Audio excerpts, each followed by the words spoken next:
በማይታመን ዋጋ በቡልጋሪያ አፍሪካ ህብረት አጠገብ በካሬ 70 ሺህ ብር ብቻ ታላቅ ቅናሽ አዘጋጅተን ብቅ ብለናል። ለ10 ደንበኞች ብቻ የሚቆይ ባለ አንድ መኝታ 78 ካሬ 100% ለሚከፍሉ በ5.5 ሚሊዮን ብር በቅድመ ክፍያ 7 ሚሊዮን ብር ሲሆን 10% ቅድመ ክፍያው 700 ሺህ ብር። ባለ ሁለት መኝታ 100 ካሬ 100% ለሚከፍሉ 7.3 ሚሊዮን ብር በቅድመ ክፍያ በ9.3 ሚሊዮን ብር 10% ቅድመ ክፍያው 932 ሺህ ብር። በአጭር ጊዜ ውስጥ በርካታ ቅንጡ አፓርትመንቶችን ለደንበኞች በማስረከብ የምስጋና ምስክርነትን ያገኘው ታማኝ ድርጅታችን አሁን ደግሞ ከ20 ካሬ ጀምሮ የንግድ ሱቅ አማራጮችንም ይዘንሎት መጥተናል። ፈጥነው በ0923 70 4049 አሊያም በ0994 00 3949 ላይ ይደውለው።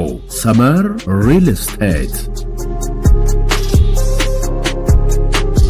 በማይታመን ዋጋ በቡልጋሪያ አፍሪካ ህብረት አጠገብ በካሬ 70 ሺህ ብር ብቻ ታላቅ ቅናሽ አዘጋጅተን ብቅ ብለናል። ለ10 ደንበኞች ብቻ የሚቆይ ባለ አንድ መኝታ 78 ካሬ 100% ለሚከፍሉ በ5.5 ሚሊዮን ብር በቅድመ ክፍያ 7 ሚሊዮን ብር ሲሆን 10% ቅድመ ክፍያው 700 ሺህ ብር። ባለ ሁለት መኝታ 100 ካሬ 100% ለሚከፍሉ 7.3 ሚሊዮን ብር በቅድመ ክፍያ በ9.3 ሚሊዮን ብር 10% ቅድመ ክፍያው 932 ሺህ ብር። በአጭር ጊዜ ውስጥ በርካታ ቅንጡ አፓርትመንቶችን ለደንበኞች በማስረከብ የምስጋና ምስክርነትን ያገኘው ታማኝ ድርጅታችን አሁን ደግሞ ከ20 ካሬ ጀምሮ የንግድ ሱቅ አማራጮችንም ይዘንሎት መጥተናል። ፈጥነው በ0923 70 4049 አሊያም በ0994 00 3949 ላይ ይደውለው። ሰመር ሪል ስቴት።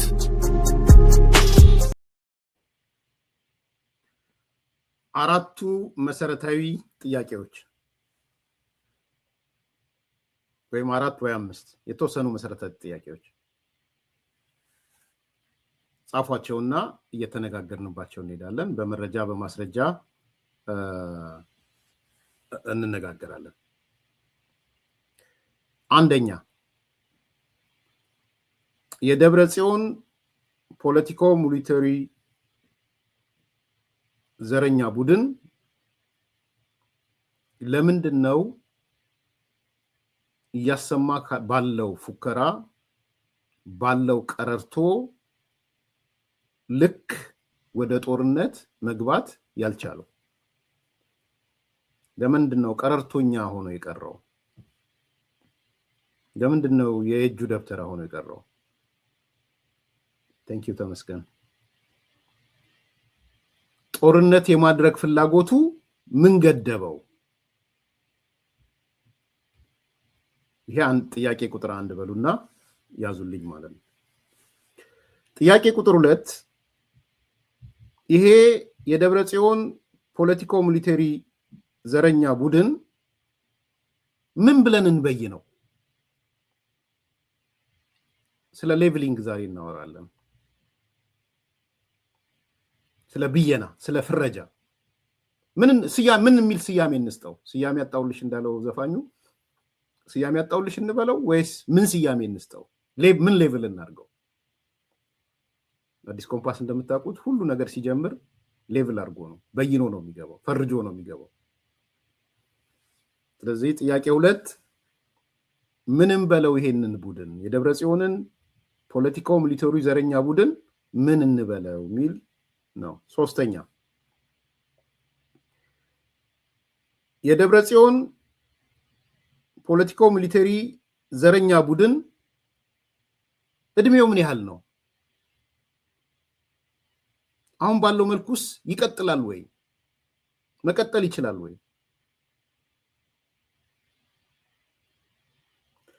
የመጨረሻ አራተኛ፣ የፕሪቶሪያ ስምምነት ዋነኛ ባለቤቶች እነማን ናቸው? በእርግጥስ እነ ደብረ ጽዮን ቡድን የፕሪቶሪያ ስምምነት ባለቤት ነው ወይ? ስንት ናቸው ባለቤቶቹ? የደብረ ጽዮን ፖለቲኮ ሚሊተሪ ቡድን ዘረኛ ቡድን ፕሪቶሪያ ፈርሷል ብሎ ማለት ይችላል ወይ? እነዚህን አራት ጥያቄዎች መልስ እንሰጣለን። ክሪቲካል ጥያቄዎች ናቸው። እኛ አይደለም መልስ የምንሰጠው፣ አዲስ ኮምፓሶች አይደለም። ብዙ ስላልን ከአዲስ ኮምፓስ ውጭ ያሉ ሰዎች የሚሰጧቸው መልስ እንሰማለን ማለት ነው። ቁጥር 1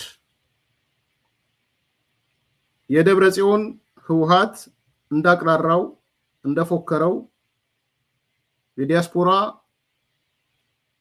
ፕሮፓጋንዲስቶቹ እንደፎከሩት እንዳቅራሩት ምን ነው ጦርነት መጀመር ከበደው? ለምን ጦርነት አልቻለም? አረጎራውን ብቻ ኪሱ ከቶ ለምን ቆመ? ለዚህ መልስ እንሰጣለን ወይም መልስ የሰጡ ሰዎች ይዘን እንቀርባለን።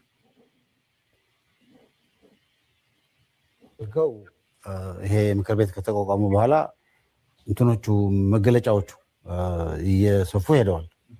የጦርነት ፍላጎቱም እየጨመረ ሄደዋል። እንዴት ነው ይሄ? ለምንድን ነው እንደዚህ ሆነው የሚለው እኔ የማይበት መንገድ በአንድ በኩል ክሬዲቱን እኛ ብቻችንን የምንወስደው ባይሆንም ዋናው የክሬዲቱ ባለቤት የትግራይ ህዝብ ቢሆንም ትግራይ ውስጥ ያሉት የፖለቲካና ወታደራዊ መሪዎች ውጊያ ለማካሄድ ያሰቡበት ጊዜ፣ ያሰቡበት ፍጥነት እና ሊያካሄዱ የነበራቸው ምኞት መሬት ላይ አልተሳካላቸውም። ያልተሳካበት ዋናው ምክንያት የትግራይ ህዝብ እምቢ ስላለ ነው። እዚህኛው ላይ እኛ አስተዋጽኦ አለን ብለን እናስባለን። ቅድም እንዳልኩት ዋናው የዚህ ስራ የዚህ ውጤት ባለቤት የትግራይ ህዝብ ነው። እንዴት ነው ባለቤት የሆነው? የጦርነትን አስከፊነት ያውቃል። የተሻለ የፖለቲካ ግንዛቤ ያለው ለምሳሌ በትግራይ ውስጥ ቀደም ብሎ ሰፊ የሆነ የጦርነት ቅስቀሳ ስብሰባዎች ተካሂደው ነበር። በሙሉ በወረዳዎች በሙሉ የትግራይ ህዝብ አይሆንም ነው ያላቸው። በግልጽ ይሄ ጦርነት የኛ ጦርነት አይደለም፣ አንፈልግም ነው ያላቸው። ይሄ በጣም እንትን ነው፣ ከፍተኛ የሆነ ተቃውሞ የታየበት ሁኔታ ነው የነበረው። ሪሶርስ ለማውጣት ይንቀሳቀሳሉ፣ አሁንም ይንቀሳቀሳሉ፣ ያን የሚንቀሳቀሱ ነበር፣ አንሰጣችሁም ነው ያላቸው። አሁን ደግሞ በተጨባጭ ወጣት ለመሰብሰብ ያደረጉት እንቅስቃሴ ህብረተሰቡም እምቢ ብሏቸዋል። ወጣቱን አንቀበልም ብሏቸዋል። የቻለው ወደ አዲስ አበባ ይመጣል፣ በአውሮፕላንም በአውቶቡስም ባገኘው መንገድ፣ ያልቻለው ደግሞ በየበረሃው ሰፍረዋል። የተመኙትን ያህል ወጣት አላገኙም። ያውም ከሻዕቢያ የባሰ በጣም ድራኮኒያን የሆነ ህግ አውጥተው ሊያስገድዱት እየሞከሩ እያሉ ለወላጆቹ ገንዘብ ክፈል ወይ ልጅህን አምጣ እያሉ መውጫ ማስገቢያ አሳጥተውት እያሉ እምቢ ብሏል። ሰራዊቱ ቲዲኤፍ የሚባለው ዋናው የጦርነት መሳሪያ የነበረው ከሰራዊት እየወጣ የሸሸ ወደ የቤቱ ነው እየተቀመጠ ያለው። ለምሳሌ ከ5 ወር በፊት የትግራይ ሰራዊት እየተባለ የሚጠራው ባለፈው የጦርነት ውስጥ በጣም የአንበሳውን ድርሻ ይዞ አሁን ተደረሰበት ደረጃ ያደረሰው ኃይል አሁን በቁጥር ተመናምኗል። እኛ የምናገኘው መረጃ ለምሳሌ አንድ አርሚ ተብሎ የሚጠራው ከ3-4 ወር በፊት ወይም ከዛ በፊት 16,000 15,000 የነበረ አሁን 2,000 3,000 ነው የደረሰው። እነዚህ ሁሉ ተደምረው የጦርነት ማድረግ ፍላጎታቸውን ገድለውታል።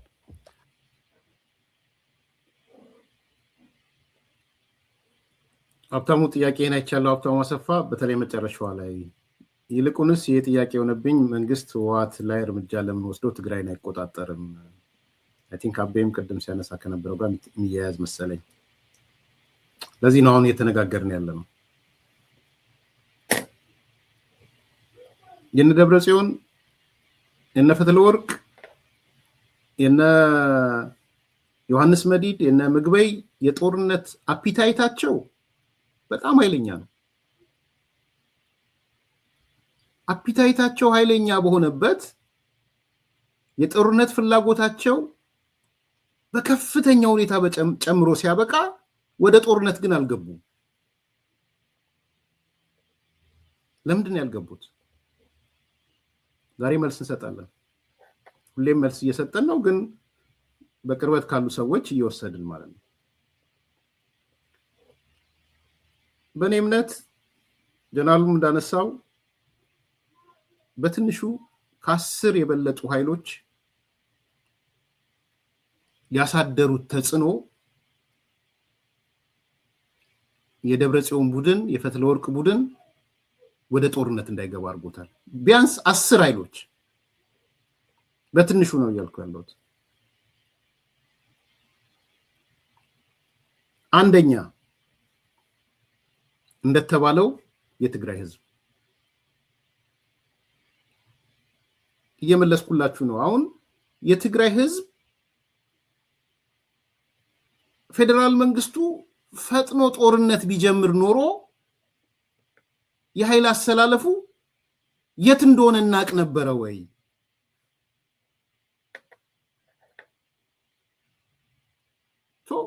ይህን ጦርነት ካታጎሪካል በሆነ መንገድ ሪጀክት ያደረገው የትግራይ ህዝብ ነው። ዛሬ በኩራት እንናገራለን። እሱ በፍጹም አይደለም። የትግራይ ህዝብ ባህላዊ ነው ጦርነት የሚሉ ሰዎች እንኳን የትግራይ ተወላጆች ካታጎሪካሊ ነው ሪጀክት ያደረጉት።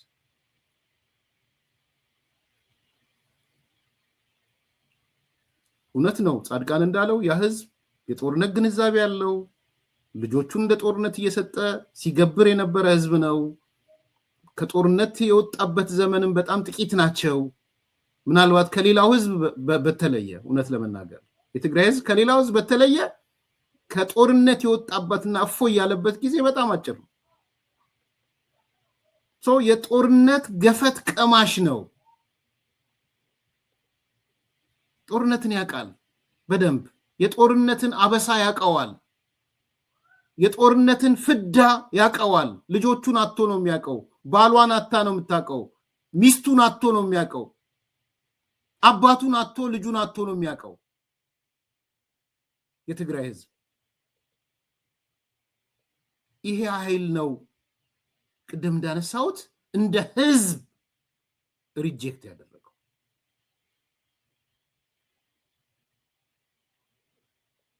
ሁለተኛ የትግራይ ወጣት አብዛኛው ሊዋጋል የሚችለው ወጣቱ ኃይል ነው። ወጣቱ ኃይልም የትግራይ ወጣት እንደ አጠቃላይ ወጣት ነው ይሄን ጉዳይ ሪጀክት ያደረገው ካታጎሪካሊ። ለዚህ ነው በወንዝ በተራራ በአየር በየብስ በበረሃ በባህር ጥሎ እየወጣ ያለው። ለዛ ነው የትግራይ ወጣት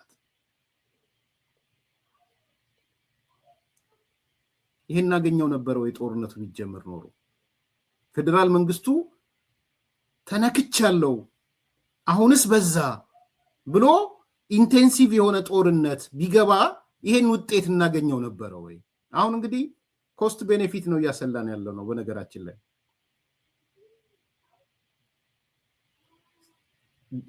ስለ ዲሲሽን አይደለም የምናወራው። ዲሲሽን ውሳኔ አይደለ? ውሳኔ ሁልጊዜም የራሱ ጠንካራ ጎን ደካማ ጎን አለው። እንትኑ ነው የምናሰላው። ኮስት ቤኔፊት ነው የምንሰራው። የኮስት ሳይዱ ይበልጣል ወይስ የቤኔፊት ሳይዱ ይበልጣል? ፌደራል መንግስቱ ወደ ጦርነት ባለመግባቱ የሚለውን ጥያቄ እያነሳን ነው ማለት ነው። ማትስማሙ መጻፍ ትችላላችሁ። በዚህ አጋጣሚ አስተጋባላችኋለሁ።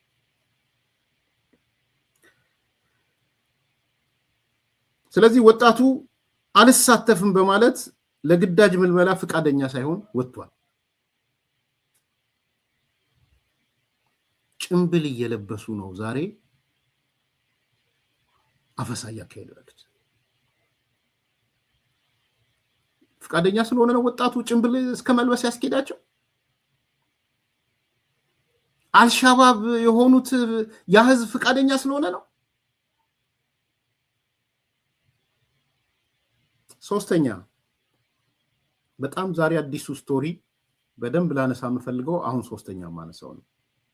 በደንብ አዳምጡኝ፣ እናንተም ማስተጋቡት ከውይይታችን በኋላ በተለያየ በሚዲያ በፓልቶክ ሌሎች ሚዲያ ጋር ውይይት ስትሄዱ ዲስከስ እንድታደርጉበት እፈልጋለሁ። አሁን ሶስተኛውን ነጥብ ከኔ አይደለም ከጻድቃን የወሰድኩት። ሶስተኛው የትግራይ ታጣቂ ኃይሎች ናቸው። ደሶኮልድ ቲዲኤፍ የሚል የድሮ ስያሜ ነበራቸው።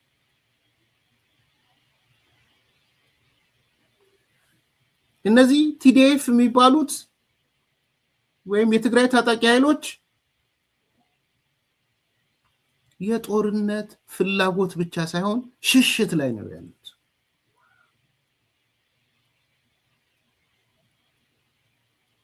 ሽሽት ለኔ ትልቅ ብስራት ነው። ይሄ ማላቀው ሆኖ ግን አይደለም። በነጻድቃን ነው እየሰማን ያለ ነው።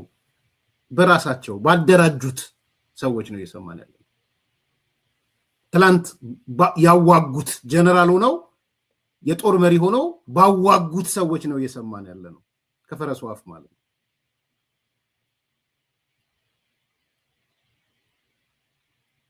ምን እያለን ነው? ጻድቃን ቲዲኤፍ የሚባለው ኃይል ታጣቂ የሚባለው ኃይል እየሸሸ ነው። ጦርነት አልፈልግም ብሎ እየጠፋ ነው። መርዶን ስማ፣ የዲሲ ጨፋሪ ድመት መርዶሽን ስሚ፣ ጭራምሽም የተቆረጠው መርዶን ስማ፣ ዴንቨር ምናምን ያለው መርዶን ስማ፣ የአማራ ጽንፈኛ ዘረኛ ቲፒኤል በትግራይ ወጣቶች ደም የሆነች ነገር ቅንጥብጣቢ ያገኛለሁ ብለህ የምትሮጠው እነ ግራንድ ጀስቲፋየር ስማ፣ መርዶን ስማ፣ የሻቢያ ተላላኪው ስሙ፣ በደንብ ስሙ።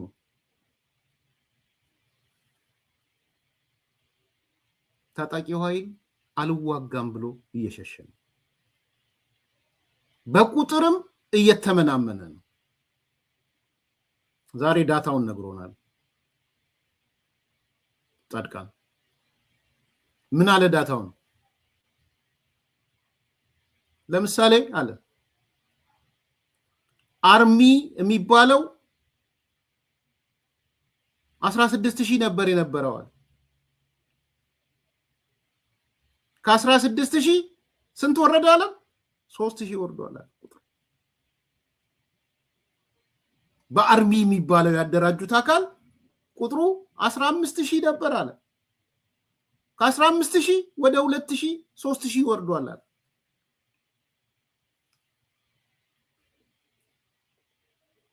የዛሬው ኮር ፖይንት እቺ ናት። በነገራችን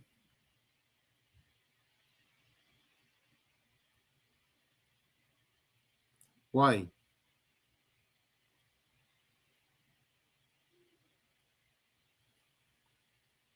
ከ16,000 ወደ 3,000 ታጣቂው ኃይል ለምን አዘቀዘቀ?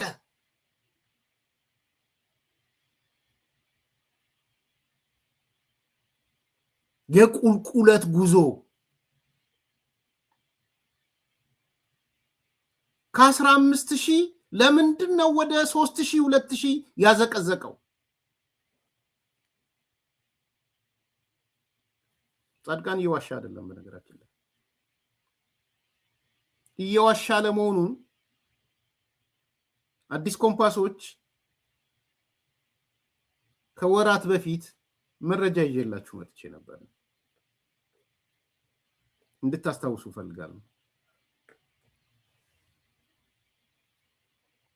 ከወራት በፊት 2 ወር ምናምን በፊት የደረሰኝ መረጃ ብያችሁ የትግራይ ታጣቂ የሚባለው ቁጥሩ የቁልቁለት ጉዞውን ተጉዞ አንዳንድ ቦታዎች ባዶ ሆኗል። ታስታውሳላችሁ?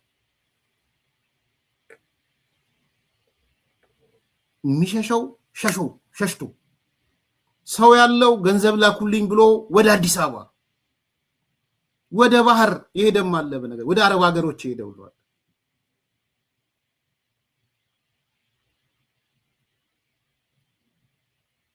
ለምን ሄደው?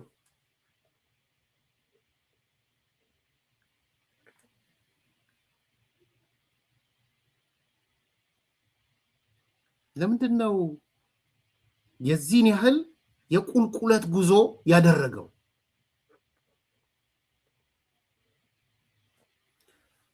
ፐርሰንቴጁን ብትሰሩት ከ20% በታች ሆኗል አሁን ያለው ታጣቂ። በሌላ አነጋገር ከ80% በላይ የሚሆነው የትግራይ ታጣቂ ሸሽቷል፣ ጠፍቷል፣ ተደብቋል፣ እምቢ ብሏል። ይሄ ትልቅ መርዶ ነው።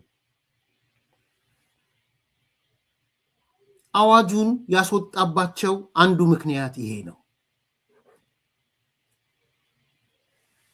ሲሪየስ ፖይንት ነው ይሄ በነገራችን ላይ ከሁሉም ክሪቲካል እዋጋለው የሚለው ሰው የሚያደርጉት ሰው ቁጥሩ ሲቀንስ ማለት ስማት እስቲ በደንብ ብሎ ሰፊ የሆነ በጣም እንትን ነው ከፍተኛ የሆነ ተቃውሞ የታየበት ሁኔታ ነው የነበረው። ሪሶርስ ለማውጣት ይንቀሳቀሳሉ፣ አሁንም ይንቀሳቀሳሉ፣ ያኔ የሚንቀሳቀሱ ነበር፣ አንሰጣችሁም ነው ያላቸው። አሁን ደግሞ በተጨባጭ ወጣት ለመሰብሰብ ያደረጉት እንቅስቃሴ ህብረተሰቡም እምቢ ብሏቸዋል። ወጣቱን አንቀበልም ብሏቸዋል። የቻለው ወደ አዲስ አበባ ይመጣል፣ በአውሮፕላንም በአውቶቡስም ባገኘው መንገድ፣ ያልቻለው ደግሞ በየበረሃው ሰፍረዋል። የተመኙትን ያህል ወጣት አላገኙም። ያውም ከሻዕቢያ የባሰ በጣም ድራኮኒያን የሆነ ህግ አውጥተው ሊያስገድዱት እየሞከሩ እያሉ ለወላጆቹ ገንዘብ ክፈል ወይ ልጅህን አምጣ እያሉ መውጫ ማስገቢያ አሳጥተውት እያሉ እምቢ ብሏል። ሰራዊቱ ቲዲኤፍ የሚባለው ዋናው የጦርነት መሳሪያ የነበረው ከሰራዊት እየወጣ የሸሸ ወደ የቤቱ ነው እየተቀመጠ ያለው። ለምሳሌ ከ5 ወር በፊት የትግራይ ሰራዊት እየተባለ የሚጠራው ባለፈው የጦርነት ውስጥ በጣም የአንበሳውን ድርሻ ይዞ አሁን ተደረሰበት ደረጃ ያደረሰው ኃይል አሁን በቁጥር ተመናምኗል። እኛ የምናገኘው መረጃ ለምሳሌ አንድ አርሚ ተብሎ የሚጠራው ከ3-4 ወር በፊት ወይም ከዛ በፊት 16,000 15,000 የነበረ አሁን 2,000 3,000 ነው የደረሰው። እነዚህ ሁሉ ተደምረው የጦርነት ማድረግ ፍላጎታቸውን ገድለውታል።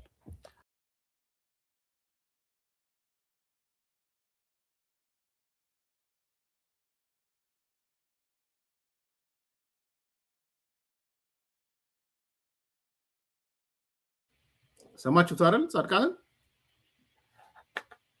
ትላንትና አንድ አርሚ 16,000 የነበረው ዛሬ ወደ 3,000 ወርዷል። 15,000 የነበረው አርሚ ወደ 2,000 ወርዷል። 20% በላይ የለም።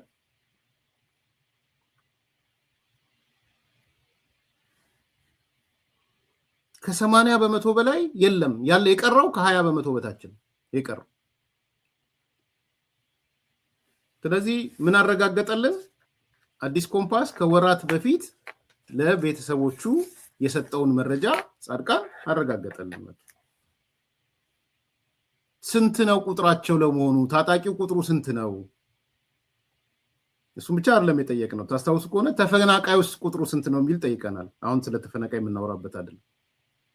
በእርግጥስ እነሱ እንደሚሉት 1.5 ሚሊዮን 1 ምናምን እንደሚሉት ነው ወይ?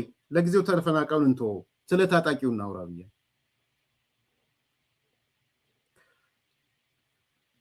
አራተኛው ምክንያት የቲፒኤፍ መደራጀት ነው።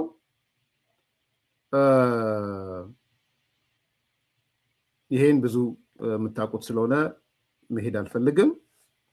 አምስተኛው ምክንያት የለውጥ ኃይሎች የትግራይ የለውጥ ኃይሎች ንቅናቄ ተደራጅቶ ወደ ስራ መግባቱ ነው። እነዚህ ከሞላ ጎደል እነ ጻድቃን ማለት ነው፣ እነ ጌታቸው ማለት ነው፣ አረና ማለት ነው፣ ሌሎች የፖለቲካ ፓርቲዎች፣ የምሁራን ጄስቴስ ወዘተ የሚባሉት የለውጥ ኃይሎች የትግራይ የለውጥ ኃይሎች ንቅናቄ መጀመራቸው መደራጀታቸው እነዚህ ሰዎች ጦር አውርዶች ጦራቸውን ሳያወርዱ እንዲቀሩ አድርገዋል። ስድስተኛው በዲያስፖራ ያለው የትግራይ ኮሚኒቲ ነው። ይሄ የሚናቅ አይደለም። ጦርነትን የማይፈልግ የትግራይ ኮሚኒቲ ዲያስፖራ ላይ ተፈጥሯል። ልንገራችሁ፣ እውነቱ እሱ ነው። እኔ አንዳንድ ቦታዎች እሄዳለሁ፣ የሚሰድቡኝ እንዳሉ ሁሉ ቁጥራቸው ቀላል ያልሆኑ የትግራይ ልሂቃን አገኛለሁ፣ የትግራይ ተወላጆች አገኛለሁ። ሳገኛቸው የሚነግሩኝ ነገር የምሬን ነው። ጦርነት ምን ያህል እንደሰለቻቸው ነው የሚነግሩኝ። እንደ ግለሰብ ብቻ ሳይሆን በየሚዲያው የምሰማው እሱን ነው። ተወት እንደ ግለሰብ። ዲያስፖራ ያለ ተጋሩ ጦርነት ሰልችቶታል። እንደ ድሮ ረጎራው አይልም እና ሞክረኝ ምናምን አይነት ቀረርቶ የለም ዲያስፖራ ላይ። በተለይ ደግሞ እንደ ጄስቴስ የሚባለው የትግራይ ምሁራን አቋማቸውን አይታችኋል። የፖለቲካ እምነታቸው ምንም ይሁን ምን ከኢትዮጵያ ጋር መቀጠል ሊሆን ይችላል፣ ላይሆን ይችላል። የትግራይ ጣፋንታ በሌላ መልኩ ይፈጥ ሊሆን ይችላል። ነገር ግን አንድ ነገር ላይ የትግራይ ዲያስፖራ አቋም ወስዷል። ጦርነት እምቢ ብሏል። ዛሬ አንዳንዶቹ ወደ አፎታቸው የገቡት ደንግጠው የትግራይ ኮሚኒቲ ጦርነት እምቢ ስላላቸው። ይህንንም ዋጋ መስጠት ያስፈልጋል። ሰባተኛ የፌዴራል መንግስቱ ነው። እዚህ ላይ ነው እንግዲህ ክርክር እየሰማን ያለ ነው። እዚህም አዲስ ኮምፓሶች እኔ የኔን ግምገማ ልንገራችሁና የእናንተን ግምገማ ጻፉት እዚህ ላይ። እኔ የፌዴራል መንግስቱ ዘሎ ወደ ጦርነት ባለመግባቱ አትርፏል ብዬ ነው የማስበው። ህዝቡን የመጠበቅ ግዴታ አለበት። አዎ የትግራይን ህዝብ የመከላከል ግዴታ ፌዴራል መንግስቱ አለበት። ልክ ነው። ነገር ግን በዛ ማህበረሰብ ውስጥ መጀመሪያ መተፋት ያለበት አካል አለ። የኔ መከራከሪያ ምንድነው? ፌዴራል መንግስቱ ሮጦ ቢገባ ኖሮ ምናልባትም ቁጥሩ ቀላል ያለው ነው የትግራይ ኮሚኒቲ ከነደብረጽዮን ጋር ይሰለፍ ነበር የሚል ጥርጣሬ አለኝ። እኔ የእናንተን ጥርጣሬ አላውቅም። አይ ጦርነቱ ትግራይ ህዝብ ላይ ያነጣጠረው ምናምን ብሎ እንደ የድሮ ፕሮፓጋንዳ ተመልሶ ይመጣና ተሰብስቦ የህልውና አደጋ የምናምን ተከበብን ምናምን የሚለው መፈክር ያንን የትግራይ ህዝብ ወስዶ ከነ ደብረጽዮን ጋር ያሰልፈዋል፣ ከነ ፈትለወርቅ ጋር ያሰልፈዋል የሚል እምነት ነው ያለኝ። እኔ የእናንተን ግምገማ ንገሩኝ፣ እንነጋገርበት። ፌዴራል መንግስቱ ያ ሁሉ ትንኮሳ ያ ሁሉ ነገር እየተካሄደበት በትዕግስት ወሳኝ ነገር ከጎረቤት ሀገር ጋር የተያዘ ከኤርትራ ጋር ከሱዳን ጋር የተያዘ ብቻ ሲሆን ድሮፓን እንትኗን ድሮኗን ጣል አድርጎ ምልክት ሰጥቶ ቢያሳዝንም ልጆቻችን ወንድሞቻችን እህቶቻችን ነው የሚሞቱት፣ እነ ምግበይ አይሞቱም። ያሳዝናል። ግን ደግሞ ወደ ጎረቤት ሀገር እየተካሄደ ስለሆነ እሱ ላይ እርምጃ እንተናኮስ ብሎ ሲመጡ አፋር ላይ እርምጃ፣ በዚህኛውም በኩል እንተናኮስ ብሎ ሲመጡ እርምጃ። ከዛ ውጪ እነሱ እንደጠበቁት ባለሙሉ ጦርነት ፌዴራል መንግስቱ ባለመግባቱ እኔ አትርፏል ነው የምለው።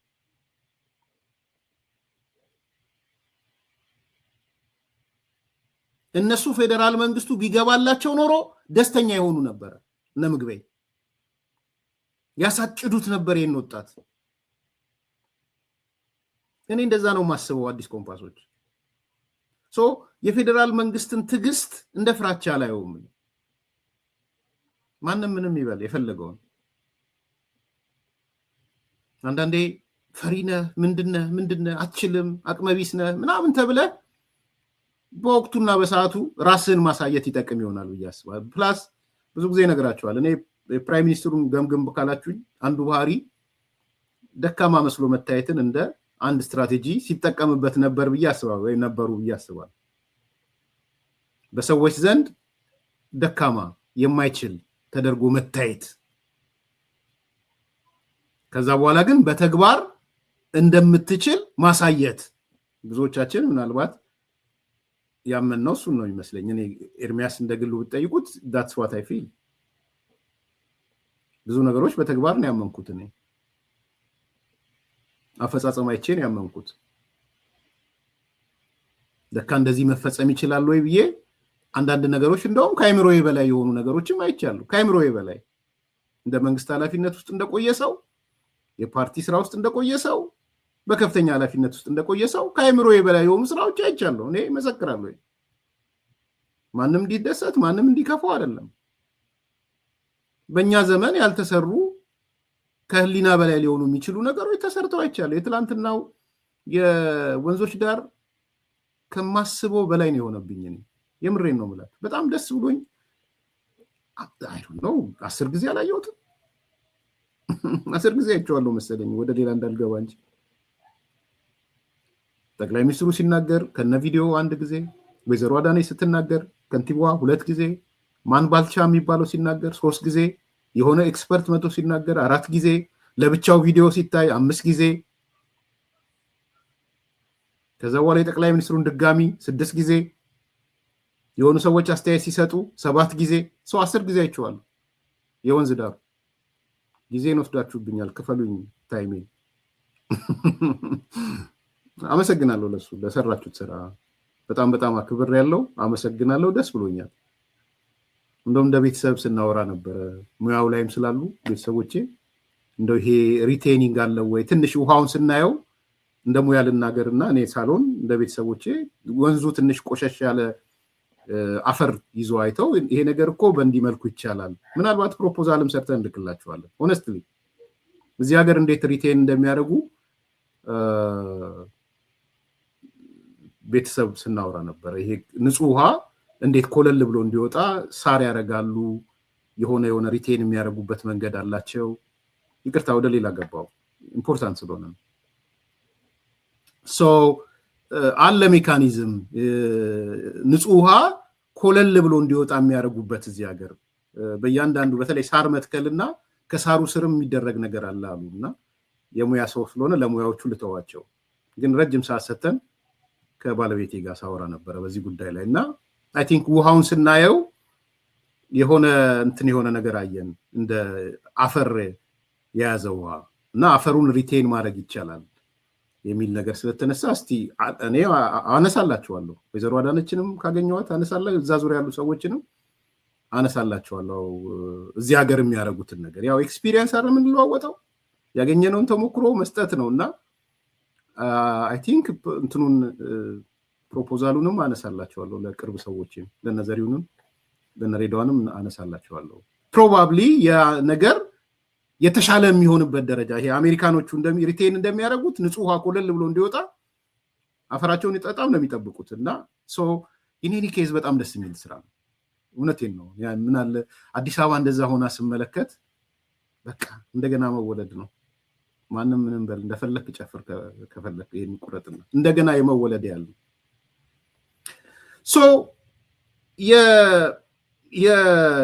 ወደ ነጥቤ ልምጣና እንደዚህ አይነት ለውጦች ያሉበት ሂደት ነው ያለው።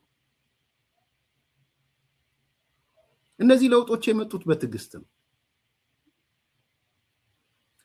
ጉልበቴን በሙሉ ወደ ጦርነት ላውለው እንደ ደርግ ሁሉ ነገር ወደ ጦር ግንባር ቢል ኖሮ ይመጣል ይሄ ለውጥ። አይ ቲንክ በትሪሊየን ብሮች ነው የፈጀው። ልታገስና ታግሼ ህዝቡ ምንድን የተፈጠረ ያለው እንዲል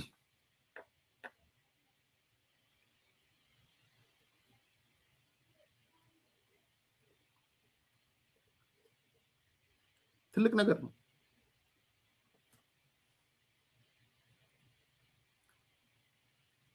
ትላንት ምርቃቱ ላይ አንዱ ጌታቸው ረዳ ነው ያየሁት። የወንዝ ልማቱ ላይ እርግጠኛ ነኝ በህሊናው ከሚመላለስበት ነገር አንዱ በትግራይ ክልልስ እንዲህ አይነት ነገር ማድረግ አንችልም ወይ የሚል የመንፈስ ቅናት ይመስለኛል። ይሄን ነገር አፈጉባኤ ስትናገር ሰምቻለሁ። የፌዴሬሽን ምክር ቤት የነበረችው ሶማሌ ክልል ሄዳ ባየችው ነገር እኛስ መቼ ነው እንደዚህ የምንሆነው? ለትግራይ ይሄ ዕጣ ፋንታ የሚደርሳት መቼ ነው ስትል ሰምቻታለሁ። ኬሪያ ኢብራሂም ትላንትም እኔ ጌታቸውን መራቂው አንዱ እንትን ከፋች እሱ ነው አይቼዋለሁ። በጌታቸው ጭንቅላት ውስጥ የሚሽከረከር የሚመስለኝ ይሄንን ነገር እንዲህ አይነት the best quality ስራ ማንም ሊያቆሽሸው የማይችል ማንም እውነቴን ነው የምላችሁ ማንም ሊያቆሽሸው የማይችል የአዲስ አበባ ልጆች በተለይ ግድ የላችሁም በተለይ ውጭ ያላችሁ አገር ቤት ያለው ያጣጥመዋል ውጭ ያላችሁ ሰዎች ልንገራችሁ አዲስ አበባ እንደዚህ ስትለማ አይኑ ደም የሚለብስ ዘረኛ ማአት ነው ህልውና ምናምን የሚልህ ዝም ብሎ እንዳይመስል አዲስ አበባ ለምን እንዲለማች ነው የሚልህ ለምን ተለወጠች አዲስ አበባ ነው እያለ ያለው የሚገባ ይግባ በተለይ ውጭ ሀገር ያለ እዛ ማለት ኑሮ ውድነት የለም የሚፈናቀል የለም የሚከፋው የለም መልካም አስተዳደር ብቻ ነው እያልኩ አይደለም እንደዛ አይነት ስሜትም የለኝም እንዲህ አይነት ግን ትራንስፎርሜሽናል የሆነ ለውጥ አይናቸውን ደም የሚያለብሳቸው ዘረኞቹን ነው ይሄንን አምነ ተቀበል አዲስ አበባ ስታድግ ስትለማ ስትለወጥ ደም የሚያፈሱ አሉ በልህ በቁጣ በንዴት የጭቅጭቅ ከተማ እንድትሆን ነው የሚፈለገው የንትርክ ከተማ እንድትሆን ነው የሚፈለገው የፖለቲካ ንትርክ እንድትሆን ከፖለቲካ ንትርክ ወጣ የኢኮኖሚ ውስጥ ከገባች ትልቅ ለውጥ ነው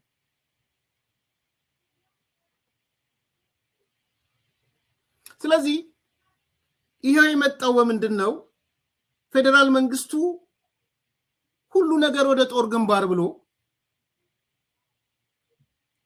መሄድ የለበትም ኦፍ ኮርስ ሰላም ጸጥታ ያስፈልጋል የዚያ መስራ አዲሱ መንግስት ትልቁ ስራው የሰላም ጉዳይ መሆን አለበት ዜሮ ቶለራንስ እዛ ግን ትግራይውን ጋንግስተር ነው ያለው ሽብርተኛ ቡድን ነው ያለው ሆስቴጅ ያረገ ማህበረሰቡን ሆስቴጅ ያረገ አካል ነው ለረጅም ዓመት ለ50 ዓመታት ትግራይና ህወሓት አንድ ነው ብሎ ሲያታልል የኖረ ህዝብ ነው ህዝቡን ተታሎ ኖሯል በተወሰነ መልኩ ኤሊቱ በተለይ ያንን ተጣብቆ ቀስ ያልክ ያላቀቀው የምትሄደው ተጣብቆ ነው ማስትሹን ቀስ ብለ ነው የምታላቀቀው አሁን ማስትሹ እየተላቀቀ ባለበት በትግራይ ህዝብና በህወሓት መሃል ያለው ማስትሽ እየተላቀቀ ባለበት አንተ ዘለ ብትገባ ምናልባት አዲስ ማስትሽ ያገኛል አዲስ ማጣበቂያ ስለዚህ ስራህን እየሰራህ ልማትህን እየሰራህ ቢሎንጊንግነህን እያሳየህ እንዲህ ቢሆን እኮ እንዲሆናል እያልክ ለትግራይ ቀና የሆኑ ሰዎችን አጠገብ አስቀምጠ አብረህ እየሰራህ ያ ኃይል ራቁቱን እንዲቀር ማስትሹ እንዲበጠስ የማድረግ ስትራቴጂ እኔ እነዛ ሰዎች ጦርነት እንዳይጀምሩ አርጓቸዋል ብዬ አምናለሁ ሰባተኛው ነጥብ እሱ ነው አንዳንዶቻችሁ እንደማትስማሙ ያወኩ ነው የምናገረው ስምንተኛው ዓለም አቀፍ ማህበረሰቡ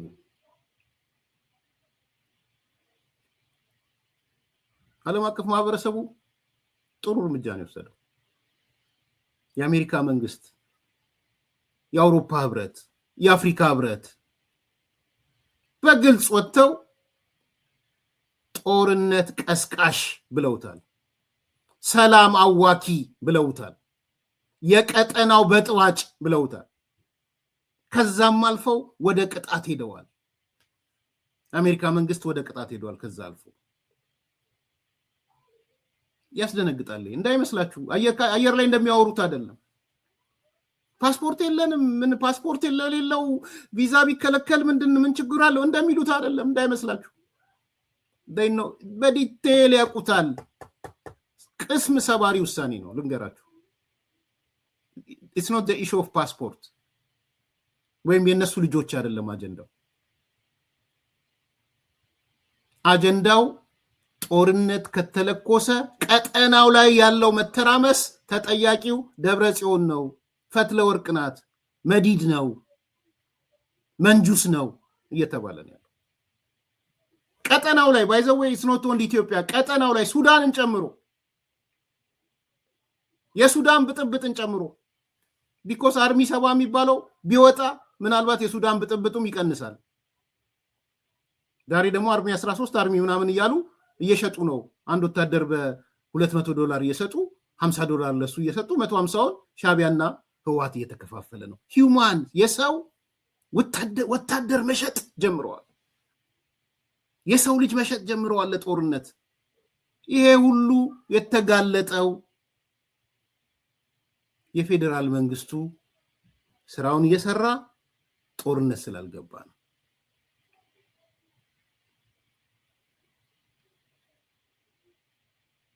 ስምንተኛው ምክንያት ይሄ ነው፣ ዓለም አቀፍ ኮሚኒቲው ነው።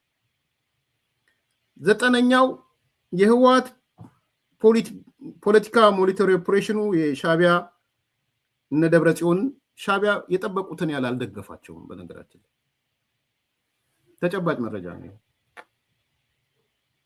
በጣም ብዙ ጠብቀው ነበረ ከሻቢያ ሄደው እግሩ ስር ሲወድቁም ሲነጠፉለትም የሰራውን ወንጀልም እንትን ሊቀቡለት ሲሞክሩ የኔ ጌታ ብለው ሲሄዱ ኤክስፔክት አድርገው የነበረው ሻቢያ ወደብ እንደሚሰጣቸው፣ ጸረ ድሮን እንደሚሰጣቸው፣ ትልቅ ተተኳሾች እንደሚሰጣቸው፣ ታንክ እንደሚሰጣቸው፣ ከባባድ የዘመኑ ቴክኖሎጂ ከግብፅ በኩል አምጥቶ እንደሚሰጣቸው የጠበቁት እሱን ነበር። ውይይቱ እሱ ነበረ። በነገራችን ላይ ከነ ምግበይ የምግበይ ወንድም ሄዶ ነበር አስመራ ሄዶ ከደህንነት ኃላፊውና ከመከላከያ ሚኒስትሩ ጋር ተነጋግረዋል። ከዱባይ ነው ሄደው የምግበይ ወንድም። በተመሳሳይ ከዱባይ የፈትለወርቅ ወንድም ሄዷል። ዳዊት ገብረ እግዚአብሔር የሚባለው አስመራ ሁለቱም ከፍተኛ ባለሀብቶች ናቸው። ሁለቱም የምግበይ ወንድምና የፈትለወርቅ ወንድም ዳዊት ገብረ እግዚአብሔር ታውቁታላችሁ። ዘን ምንድን ነበር የተስማሙት? እነ ዮሐንስ መዲድ እነ ማነሱም እነ ምግበይ በጆንያ ወርቅ ለኤርትራ ሊሰጡ፣ ኤርትራ ደግሞ በወርቁ ምትክ የጦር መሳሪያ እንድትሰጣቸው አንቲ ድሮንን ጨምሮ ማለት ነው። ዳዊት ገብረ እግዚአብሔር የሚባለው ነው የአንቲ ድሮን አለቃ። በሱዳን በኩልም ከግብፅም ከምንም አንቲ ድሮኑ በወርቅ እንዲቀየር ነበር። በጆንያ ነው የወሰዱላቸው ወርቅ።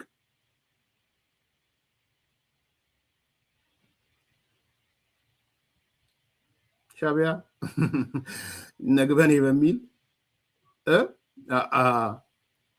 አልሰጣቸውም። ምን እንዳላቸው ታውቃላችሁ? ቀድማችሁ ጦርነት ጀምሩ አላቸው። ብልጣር ለሻቢያ ቀድማችሁ ኢንቴንሲቭ ጦርነት ጀምሩ፣ ዝም ብለንማ አንሰጣችሁም። ስለዚህ በዚህ ቦታ ቀድማችሁ ጦርነት ጀምሩና ጦርነት ከጀመራችሁ በኋላ እንሰጣችኋለን። የሻቢያ መልስ እሱ ነው። በነገራችን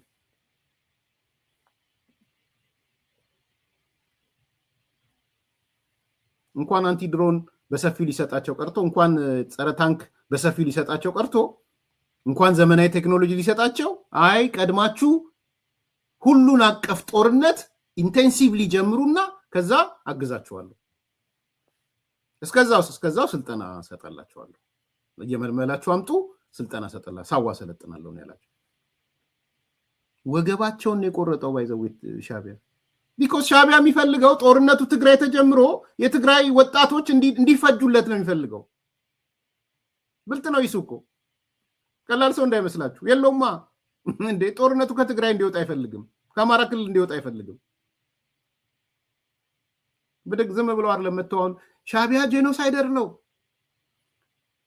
ፋኖ ጄኖሳይደር ነው፣ በጄኖሳይዱ አንጠይቀዋለን፣ ገና አንጠይቀዋለን። አሁን እኮ የምናደርገው የሉና ነው እንጂ ገና እንትና ምን ያሉት በወኪላቸው በኩል በባዶ አይደለም።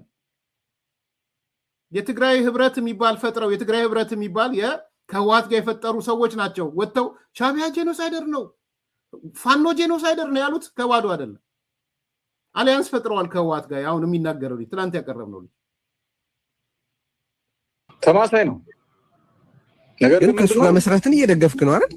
በትክክል። እና ይሄ እንዴት አብሮ ይሄዳል? ሻቢያ በፊት ትግራይ ውስጥ ጄኖሳይድ ፈጽመዋል። ምንም ጥያቄ የለውም። ጄኖሳይደር ነው።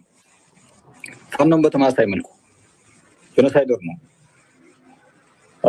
እዛ የተሳተፉትን በህግ መጠየቅ አለባቸው። ምንም ጥያቄ የለውም። ስለዚህ በህግ እንዲጠየቁ እንታገላለን። አሁን እዚህ ጋር ስለመርህ አይደለም የምታነሳው። ስለመርህ ሳይሆን በአካሄድ ሰርቫይቫሊስት ትሆናለህ፣ በዘላቂ ደግሞ ስትራቴጂስት ነው መሆን ያለብህ። አሁን ስለ ሰርቫይቫል አንተ በትግራይ ህዝብ ላይ ጄኖሳይድ ከፈጸመው ሻዕቢያ ጋር መስራትን ትክክል ነው ብለህ ካመንክ የሆኑ ሰዎች ብልጽግና ከሱ ጋር መስራት ትግራይን ይጠቅማል ብለው ቢያስቡ ከብሔራዊ አንድነት መወገድ አለባቸው፣ ያስተላለፍ ችግር ያለባቸው ናቸው የምትላቸው በምን ምክንያት ነው? በአንተ አቋም ስላልተስማሙ ብቻ ነው? ብልጽግና ወዳጄ ነው የሚል ከሆነ ከኛ ጋር ምንም ግንኙነት እንዲኖረው አንፈልግም ነው። ሻዕቢያስ ኪዳን ተማሳይ ነው። ነገር ግን ከሱ ጋር መስራትን እየደገፍክ ነው አይደል? በትክክል። እና ይሄ እንዴት አብሮ ይሄዳል? ሻዕቢያ በፊት ትግራይ ውስጥ ጄኖሳይድ ፈጽሟል። ምንም ጥያቄ የለውም። ጄኖሳይደር ነው። ፋኖም በተማሳይ መልኩ ጄኖሳይደር ነው። እዛ የተሳተፉትን በህግ መጠየቅ አለባቸው። ምንም ጥያቄ የለውም። ስለዚህ ይበቃችኋል። እንዲህ አይነት ድንፋታ በባዶ የመጣ አይደለም።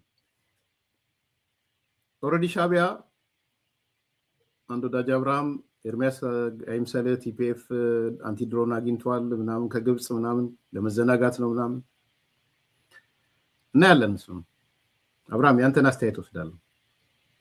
ዝግጁ መሆን ያስፈልጋል። ዝግጁነቱን ስላየ ነው። ፌደራል መንግስት እኮ አልኩ አሁን ጥያቄው መልስ እንደ ፉከራቸው እንደ ቀራርቷቸው 3-4 ነው እኮ የተመቱት። አፋር ሄዱ ተመቱ፣ በጠለምት መጡ ተመቱ፣ ወደ ሱዳን እንገባለን አሉ ተመቱ፣ ከእንደገና መሀል ላይ ከሱዳን ወደዚህ ከኤርትራ ጠረፍ ላይ ተመቱ። ከ4ቴም 5ቴ ቀረርቶ ግን አለ፣ ፉከራው ግን አለ። ያ ቀረርቶና ፉከራው የጦርነት ፍላጎት ነው። ያ ፍላጎት ግን ወደ ተግባር ተመንዝሮ አላየነውም። ለምንድን ያላየነው የሚል ጥያቄ ነው አብርሃም እያነሳን ያለነው። ይሄ ኃይል ለምንድነው ወደ ጦርነት መግባት ያልቻለው እያልን ያለን? ችሏል ካልክ ንገረኝና እናወያይ።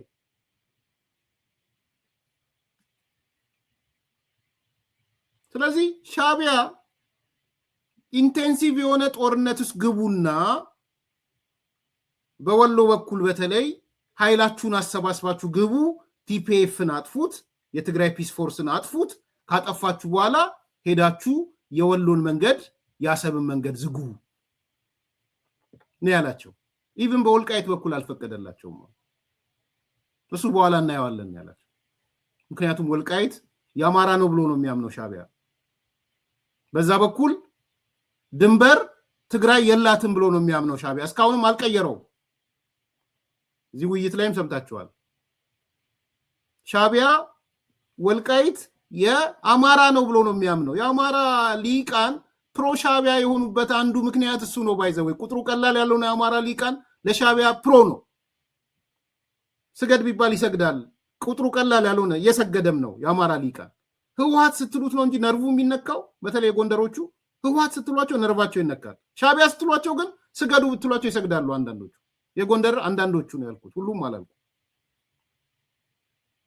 ኢንጀነራል ግን ስታየው የአማራ ሊቃን ቁጥሩ ፖለቲካል ሊቁ ለሻዕቢያ ለመስገድ ዝግጁ ነው ነውም ደግሞ ሁሌ ዘ ሪዝን ዋይ አንዱ ሻዕቢያ ምዕራብ ትግራይ ብለው የሚሉትን ቲፒኤልኤፎች የትግራይ አይደለም ብሎ ነው የሚያምነው። በይፋ ነው የተናገረው።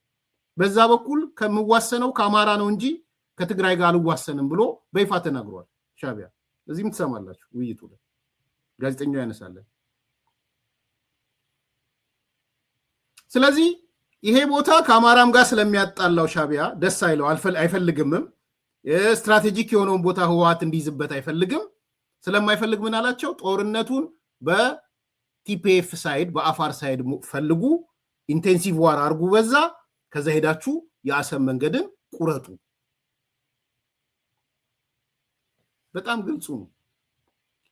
ቲዲኤፍ እና ቲፒኤፍ የተዋጉለት ትግራይ እንደ ክልል ያልቅላታል። መጥፎ ተናጋሪ እንደሆንኩ ይገባኛል። እዚህ ጋር በጣም መጥፎ ተናጋሪ እንደሆንኩ፣ እውነቱ ግን እሱ ነው። ልድገመው፣ እንደ ስቴትመንት ውሰዱና ከፈለጋችሁ ተነጋገሩበት። የተለያየ ሚዲያ መድረክ ላይ ቲፒኤፍ እና ቲዲኤፍ የተዋጉለት ትግራይ የትግራይ ልሂቅ እንደ ልሂቅ ብትንትኑ ነው የሚወጣው። ብትንትኑ በቃ ላይጠገም ይበታተናል። ማህበረሰባዊ ቅራኔው የማይታረቅ ማህበረሰባዊ ቅራኔ ይመጣል። ከዛ በኋላ ቲፒኤፍ እና ቲዲኤፍ የተዋጋለት ልንገራችሁ። ፖለቲካ ኃይሉ የደብረጽዮን አሁን ባለው ሁኔታ ቲፒኤፍን የማይነኩት ለዛ ነው። ጻድቃን መከላከያ ይደግፈናል ስላለ ብቻ አይደለም፣ እንደሚደግፋቸው ዛሬ ሰምተናል። ጥሩ ነው። መከላከያ ስለሚደግፋቸው አይደለም። አንገቱ ቢቆረጥ ቲዲኤፍ የሚባለው ኃይል ከቲፒኤፍ ጋር አይዋጋ። ከተዋጋ የትግራይ መጨረሻ ይሆናል፣ የልሂቁ መጨረሻ። አገሩ አይደለም ያልኩት። ልሂቁ ለእድሜ ልክ ላይገናኝ ይቆራረጣል። ሻዕቢያ እየፈለገ ያለው ቲዲኤፍ እና ቲፒኤፍ እንዲዋጉለት ነው የፈለገው። የትግራይ ልሂቅ እንደ ማህበረሰብ እንደ አውራጃ እድሜ ልክ እንዳይገናኝ ነው የፈለገው። ሻዕቢያ መቆራረጥ ነው የፈለገው።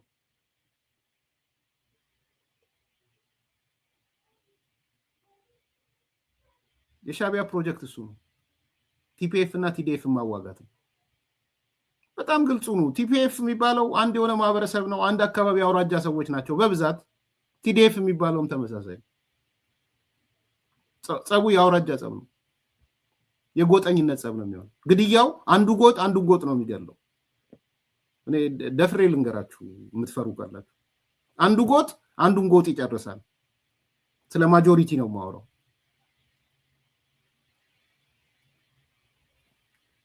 ስለዚህ ሻዕቢያ ደግሞ እሱን ይፈልጋል።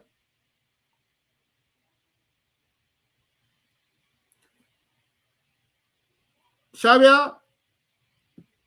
ትልልቅ የጦር መሳሪያ ድሮን፣ አንቲ ድሮን ምናምን መስጠት የማይፈልገው ሂውማን ዌቭ እንዲጠቀሙለት ስለሚፈልገው በህዝብ ማዕበል፣ በትግራይ ልጆች ማዕበል፣ በትግራይ ወጣቶች ማዕበል ነው ሁከትና ግርግሩን ማቆየት የሚፈልገው ሰው። በዚህ ምክንያት ጦርነት ሊጀምሩ አይችሉም። እነ ደብረጽዮን የሚፈልጉትን አንቲድሮን የሚፈልጉትን ዘመናዊ ቴክኖሎጂ ከሻዕቢያ አላገኙም። 9ኛው ምክንያት እሱ ነው። 10ኛው የፋኖ አፋብንን እንደጠበቁት አላገኙት።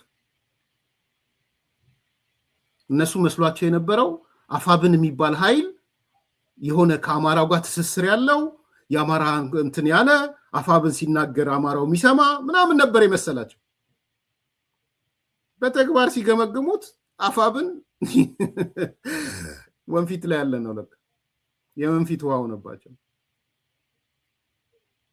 ሰው ዝም ብሎ ሁከት የሆነች ቦታ ቦምብ ያፈነዳል፣ ኮሎኔል ማድረኩ ኮሎኔል ገደልኩ ምናምን ይላል። የሚቆጣጠረው ነገር የለው።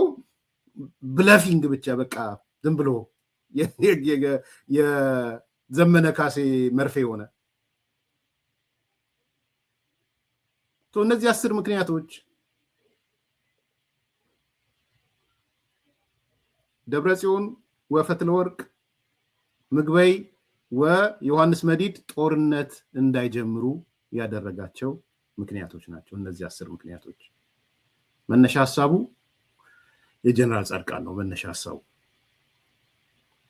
ሙሉንም ሳመራይዝድ ብታደርጉት የጻድቃንን ቃለ መጠይቅ ይሄንን ኢንዲኬት ያደርጋል። ባይዘው በተለያየ የተበጣጠሰ ቦታ ያለ ሐሳብ ቢኖርም እኔ አሁን ሰብሰብ ያደረኳቸው እነዚህ ሐሳቦች ናቸው። ላጠቃለውና ዘግይታችሁ ለገባችሁ ሰዎች ጥያቄያችን የነበረው ምን ነበረ?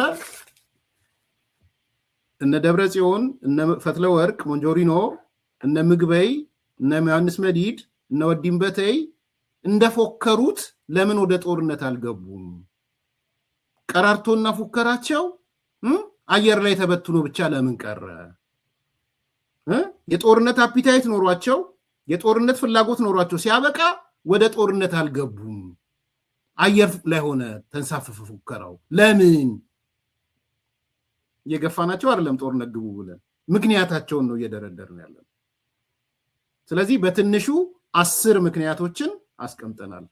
ዘግይታችሁ ለገባችሁ ሰዎች ቶሎ ቶሎ ለማለት የትግራይ ህዝብ ጦርነት አለመፈለጉ አንደኛ፣ የትግራይ ወጣት ጦርነት ሸሽቶ ከትግራይ ክልል ለቆ መውጣቱ ሁለተኛ፣ የትግራይ ታጣቂ ኃይሎች የጦርነት ፍላጎት አለመኖር፣ ቁጥራቸው መመናመን፣ በተለይ ዛሬ ትኩረት ያደረግነው እዚህ ነጥብ ላይ ነው። ጀነራል ጻድቃን በሰጠን መረጃ መሰረት አንድ አርሚ ትላንትና 16000 የነበረው ዛሬ 3000 ይሆናል ቁጥሩ። አንድ አርሚ ትላንትና 15000 የነበረው ዛሬ ቁጥሩ ወደ 2000 ወርዷል። በድምሩ ሲታይ አሁን ታጣቂ ሆኖ የቀረው ከ20 በመቶ በታች ነው። ወይም ደግሞ 80 በመቶ የሚሆነው ታጣቂ በአካል የለም፣ ሸሽቷል፣ ሮጧል፣ እምቢ ብሎ ወጥቷል፣ አልዋጋም ብሎ ወይ ቤቱ ተቀምጧል። ሶስተኛው ምክንያት እሱ ነው። አራተኛ ቲፒኤፍ የትግራይ ኃይሎች መደራጀት እንዳልኩት እኔ ዲፌንሲቭ ነው ብያቸዋለሁ። ቲፒኤፍ የኃይል ሚዛን ማስጠበቂያ ነው እንጂ ለመዋጋት ነው ብዬ አላምንም። አምስተኛ የለውጥ ኃይሎች የተባሉት የትግራይ ለውጥ ኃይሎች እንደነ ጌታቸው ረዳ እንደ የአረና ፓርቲ ሳልሳይ ወያኔ እዚህ ቲም ውስጥ ያሉት ጨምሮ ደግሞ እነ ጀነራል ጻድቃንን እነ ጆቤን እነ አሰፋ ብርሃን ጨምሮ የተደራጀው ስምረት ፓርቲ ምናምን ያ ኃይል በአንድ በኩል ከፌዴራል መንግስቱ ጋር አብሮ መስራቱ፣ በሌላ በኩል ዲፕሎማሲው ላይ የበላይነት መያዙ፣ በሌላ በኩል ደግሞ ኢንተርናሽናል ኮሚኒቲው ላይ እንደ ጂኤስቲኤስ ያሉትን ማስተባበሩ ይሄ የለውጥ ኃይል ንቅናቄ ተስፋ ስለሰጠ ጦርነት እንዲጀምሩ አላረጋቸውም ነው። ስድስተኛ በዲያስፖራ ያለው የትግራይ ኮሚኒቲ ነው። ይሄ ኮሚኒቲ ጦርነት እምቢ ያለ ኮሚኒቲ ነው። እንደ ድሮ አስፋልት ላይ ወጥቶ የሚንከባለልበት ምናምን ነገር የለም። ቲፒኤልኤፍ ጦርነት አቁም የሚል የትግራይ ኮሚኒቲ ተፈጥሯል። ሰባተኛ የፌዴራል መንግስቱ ያሳየው ትዕግስት ነው። ይሄ ከመጠን አልፏል አላለፈ የሚል መከራከሪያዎች አሉ። ግን በዋናነት ፌዴራል መንግስቱ ዝም በማለቱ ህወሓት የበለጠ እንዲጋለጥ አርጎታል የሚል ግምገማ ነው ያነሳለሁት። 8ኛ ዓለም አቀፍ ማህበረሰቡ ነው። የአሜሪካ መንግስት፣ የአውሮፓ ህብረት የመሳሰሉት የወሰዱት እርምጃ ይሄ ኃይል የጦርነት አፒታይት ቢኖረውም ወደ ጦርነት እንዳይወጣ አርጎታል ነው። 9ኛ የህወሓት ፖለቲካ ሚሊተሪ ከሻቢያ የጠበቀውን ነገር አለማግኘቱ ነው። አንቲድሮን ጠብቆ ነበር፣ ዘመናዊ ቴክኖሎጂ ጠብቆ ነበር፣ ዘመናዊ መረጃ ጠብቆ ነበር። ሻቢያ ግን ያስቀመጠለት ቅድመ ሁኔታ ሄደህ ቶሎ ብለህ ኢንቴንሲቭ ዋር ጀምር፣ በዋናነት በአፋር ሳይድ እና በቲፒኤፍ ላይ ጀምር። እሱን ስትጀምር እኛ የሎጂስቲክ የማቴሪያል ምናምን ድጋፍ እንሰጣለን ያለው እንጂ በፈለገው መልኩ ሻቢያ ከግብፅን የሚያገኘው እየደገፈው አይደለም። እሱ ተስፋ አስቆርጧቸዋል። 10ኛው አፋብን የሚባለው የነዘመነ ቡድን እንደጠበቁት ቫንጋርድ ሊሆንላቸው አልቻለም። እንደውም ከቲፒኤፍ ጋር አንስራ የሚለው ትእዛዝ ሰጥተውት ዘመነን በቂጡ አስቀምጠውት ይሸኙት፣ በመቀመጫው አስቀምጠውት ሂድ ከዚህ ብለው ነው አፋብኖች ያባረሩት። ስለዚህ የነዚህ ድምር ውጤት ይሄ ኃይል ወደ ጦርነት እንዳይገባ ፍላጎቱን ይዞ እየደነፋ እየፎከረ የእጁ ደብተራ ሆኖ ቀራርቶ በሞልቶበት እየሄደ ያለ ኃይል ነው። ነገ ከነገ ወዲያ ወደ ጦርነት አይገባም እያልኩ አይደለም። እነዚህ አሁን ያነሳናቸው ነገሮች ማክሲማይዝ እየሆኑ በሄዱ ቁጥር እሱ ሽሪንክ እያደረገ ይሄዳል። እነዚህ የበለጠ ማክሲማይዝ ማድረግ ያስፈልጋል። እነዚህ የሰላም ኃይሎች ናቸው። 10 ያነሳ ነው አንቲ ሻቢያ ሆኖ አንቲ አፋብን የሚሆነው ቡድን አፋብንም ራሱ በዚህ ደረጃ መምጣቱ ጥሩ ነው። ተከፋፍለው ህወሓት ጠላታችን ነው ማለታቸው ጥሩ ነው። ብልጽግናም ጠላታችን ነው፣ ህወሓትም ጠላታችን ነው የሚሉ አፋብኖች ውስጥ በተለይ ጎንደርና ሸዋ። ስለዚህ በተቻለ መጠን ይሄንን ኃይል ማስፋት፣ የዚህ ኃይልን አስተሳሰብ ማሳደግ፣ ይሄ የጦርነት አታሞ የሚመታውን እየወጣ የሚፎክረውን አካል ከፉከራ ውጪ ምንም የሚያመጣው ነገር እንዳይኖር ፋሽስትነቱ ብቻ እያደገ የሚሄድ የፋሽስት አወዳደቅ የሚወድቅበትን ነገር ይፈጥራል ማለት ነው። ስለዚህ እነዚህ 10 ምክንያቶች በዋናነት ላነሳቸው የምፈልጋቸው ናቸው። ከመነሻና መንደርደሪያ ግን ጻድቃን ከዳዊት በኤንቢሲ ላይ ቃለ መጠይቅ ከሰጠበት ከብሩክ ከበደ ጋር ተነስቼ ያነሳሁት ሌሎች 3-4 ኢሹዎች አሉ፣ 3 ጥያቄዎች አሉ። ዛሬ አልገባባቸውም። ጥያቄዎችን ግን ቅድም እንደሰጧቸው ያዟቸው። እነዛ ጥያቄዎች ራሱን ችሎ ደግሞ እንመጣለን ተመልሰን። አንደኛ ብየና ነው። አሁን ያለው ትግራይን ያለው ኃይል ምን እንበለው ሌቭሊንግ፣ እሱን ሌላ ጊዜ እንነጋገርበት። በጣም ኢምፖርታንት ስለሆነ ማለት ነው። ራሱን ችሎ ነው የምንነጋገርበት። ሁለተኛ የፕሪቶሪያ ስምምነት ባለቤት ማን ነው ሚለውንም እንነጋገራለን። ማን ነው ባለቤቱ? ቲፒኤልኤፍ መጥቶ ደብረጽዮን መጥቶ ባፈተተው ቲፒኤልኤፍ ፈርሷል ፕሪቶሪያ ስላለ ፈርሷል ወይ?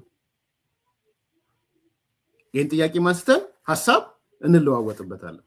ስለዚህ እንበይናለን፣ በደንብ አድርገን እንበይናለን። ስንበይን አሁን ያለው መቀሌ ያለው ትግራይ ያለው ኃይል የፖለቲካው ሚሊቴሪ ዘረኛው ምን እንበለው፣ ምን ብለን እንጥራው፣ ምን ብዬ ልጥራሽ እንዳለው ዘፋኙ ምን ብለን እንጥራው። ከዛ ቀጥሎ ደግሞ ይሄ ኃይል እድሜው ምን ያህል ነው?